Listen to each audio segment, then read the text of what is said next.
Kalunos-lunos ang sinapit ng 2 taong gulang na bata matapos masagasaan at magulungan ng pick-up.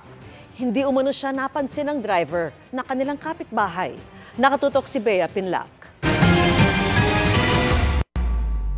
Habang naglalaro ang mga bata sa Masinop Street sa Tondo, Maynila, kitang naglalakad mag-isa ang 2 taong gulang na si Jaiza galing sa bahay ng lolo niya. Patawid na si Jaiza nang masagasaan ng pickup na minamaneho ng kanilang kapitbahay. Bumagsak ang bata sa kalsada at tuluyang nagulungan ng sasakyan. Hindi napansin itong driver na yung bata ay nandun sa harapan ng sasakyan at nung umalis siya ay nasagasaan niya itong bata.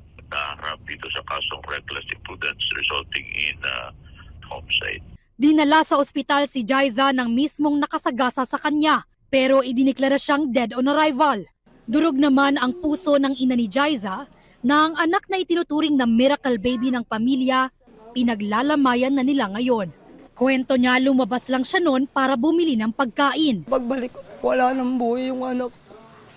Namin ko naman po, papabayaan din po kasi iniwanan ko yung anak. Pero hindi ko naman po gusto mangyari sa anak ko yun eh. Hindi naman ganun kadali eh. Para bayaran nila yung buhay ng anak ko eh. Tatapatan nila ako ng pera.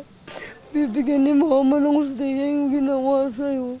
Sinubukan namin kunin ang panig ng suspect na nakadetain sa Manila District Traffic Enforcement Unit. Pero tumanggi siyang magbigay ng pahayag. Bea Pinlac, Nakatutok, 24 Oras.